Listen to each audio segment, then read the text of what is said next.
Police have arrested two women, Blessing Okonkwo, 24, and Efunaya Nabufe, 35, for allegedly conspiring to steal and sell a 4-year-old boy, Friday Okonkwo. The victim's mother, Hawa Lawan, from Adamawa State, reported the incident after learning from an oracle that his son was alive, despite her daughter's earlier claims of his death. The suspects confessed during police interrogations. Blessing admitted to using the money from the sale to buy a grinding machine, a handset, and to give her fiancé 200,000. The police are conducting a detailed investigation, and the suspect will be charged accordingly. Wow.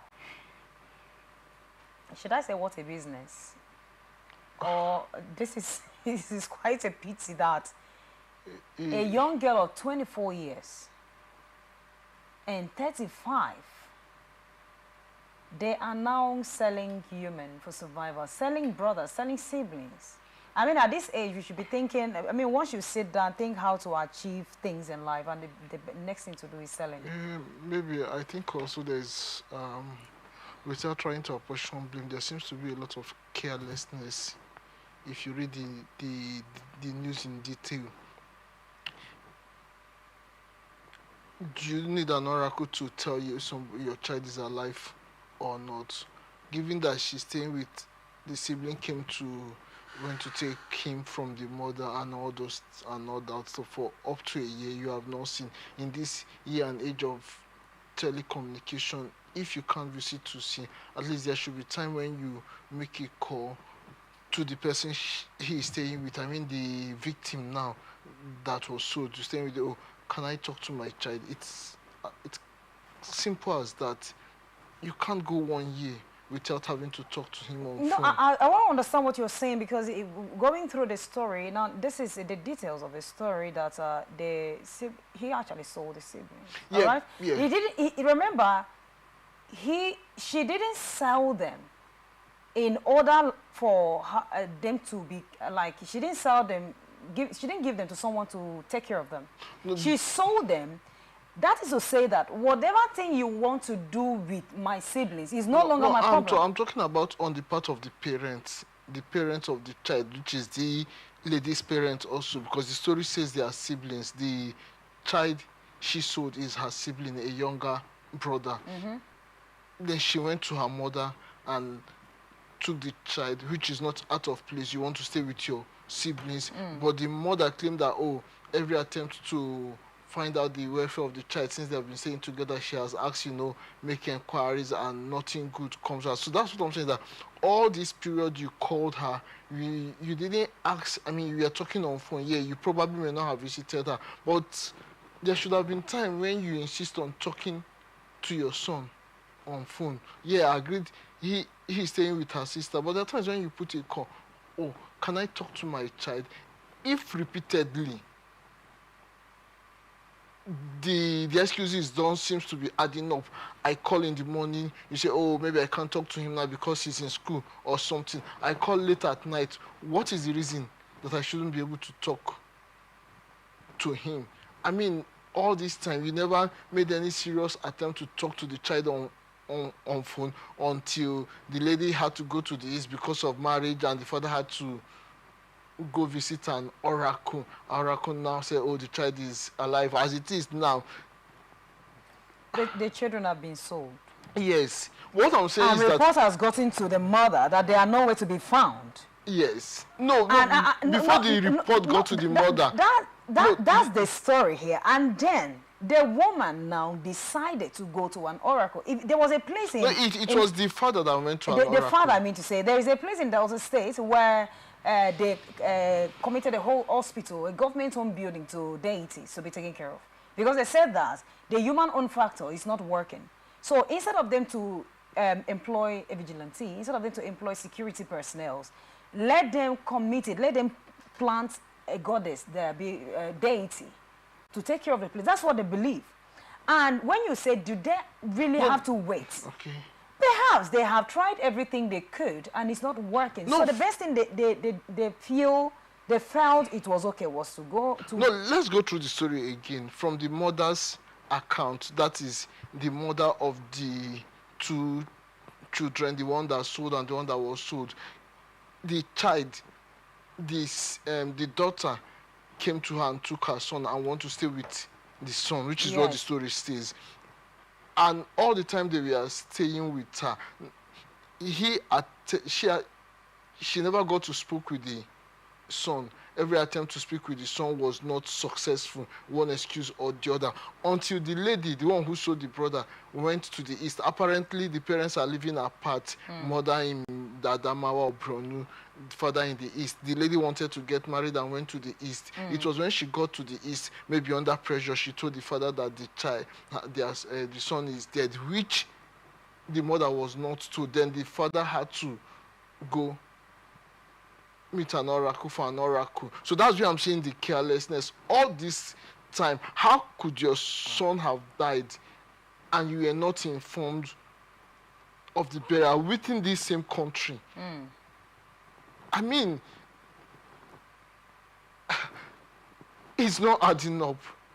Yes, he's with his elder sister. But before even going to the oracle, how would you just come now because I asked you of my son? You said the son is dead. When did the son die? Who did you inform? Was he sick? Who did you inform? On the part of the mother, attempt to talk to, all this period, you were always talking with your daughter, but you were never successful in talking to the son. That's why I said there was no push. Well, the thing is, they didn't have to summarize everything. They didn't sum up everything here in the news to know whether there was a point the mother tried 5-6 times to speak with the children. Well, you have to make do with what is on the news. That's what I'm saying. Let's make do with that's why we are saying. I'm saying that there is a careless situation. I think where the father came in here is because he went to an oracle. He took extra step. Yeah, because the daughter wanted to marry and went to the east. And so if there was no marriage coming up, But why would someone sell his or her siblings? This is weird. Agreed. That one would have been given, how do I say it now? Agreed, she's already criminally minded. But the parents, would their child have just been sold that way without, like, if the issue of marriage didn't come up, doesn't that boy would have been sold for years and nobody knows? They keep taking these excuses. But you see that in last year, September, we saw a story from Calabar where a father sold his 9-year-old son. Asking what happened, he attached it to the hardship in the country. We also saw where a woman sold her 3 children somewhere in River State, asking what happened, economic hardship. So is it that we have gotten to a point where parents now just carry their children, give it to someone in the name of take care, and they don't care about it anymore? In the 2 instances you mentioned, that was not a case of, that was a deliberate commission of crime by the parents. But what makes this a little bit different is that the parents are not involved in the sale of their child, only that their child is staying with his sister, which is not. You are right. Where I'm riding now is the nonchalant attitude of parents and their children. Yeah, this is where I'm going. Yeah, the first 2 instances. Because remember, you asked you were curious about something that how come the mother did not make attempts speaking with the son, because she would have been in the position to raise a laugh. Like, I've been trying to speak with my children, and nothing is happening. It shows that, like you said, there was a nonchalant attitude there. And then talking about the story that I just talked about with parents, it means that they're also nonchalant about that. No, the case you talked about now wasn't a case of being nonchalant. It was a case of clear case of wickedness and how do I put it now? Like this was a parents outrightly selling their children. It wasn't like somebody committed the crime and they didn't know. No, this was, do I say, people that have been given over to the devil. I don't want to believe it's just a case of economic hardship. So now my question is, you don't want to believe that was what they said. So now my question is it that children are no longer important to parents? So because I'm trying to, I don't know how to put it for you to understand, because I can sell my phone, I can sell my clothes, but the day I decide to cut my hand and sell, that is to show that some things are no longer important. The level of inhumanity has Exactly, taken a new because I mean, dimension. this is, there is this bond that cannot be attached. We are not even talking about, okay, you're selling your cousin, your nephew, you're selling your niece, the one that you brought out. And we are not saying that selling, I mean, to sell someone, selling people or selling children is It's okay, appropriate. but it becomes more appalling when it's your child. When it's your child, it's like a father sleeping with, having a carnal knowledge with his own daughter. So that is what I'm asking. Is it that children are no longer important to parents? It shows the level of decay in society generally, and this has nothing to do with, of course, the economic hardship may have fueled some of this decay, but for me it goes beyond that, because what kind of economic hardship would make you think of selling a person? Talk of your child. These are your children. Talk of your siblings. Of course, I understand that the age gap between these two people is more. Nevertheless, I want to assume that they grew up together, even to some extent. That knowledge that this is my younger brother. If you could sell your younger brother, then that person is such a dangerous person to society. And did you hear what she used the money to do? To buy a phone.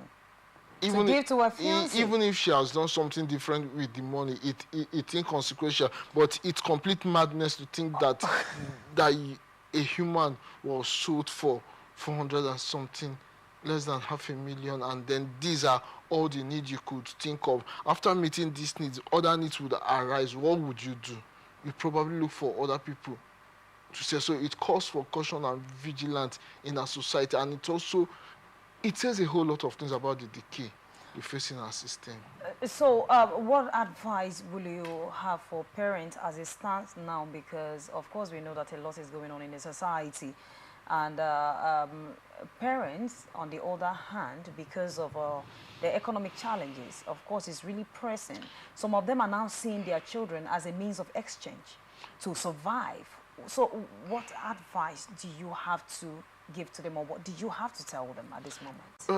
Beyond the parents, it's a whole societal thing. We should also look at our justice system first. The people who commit this type of crime, what happens to them? This shouldn't be a case of prolonged justice grinding slowly.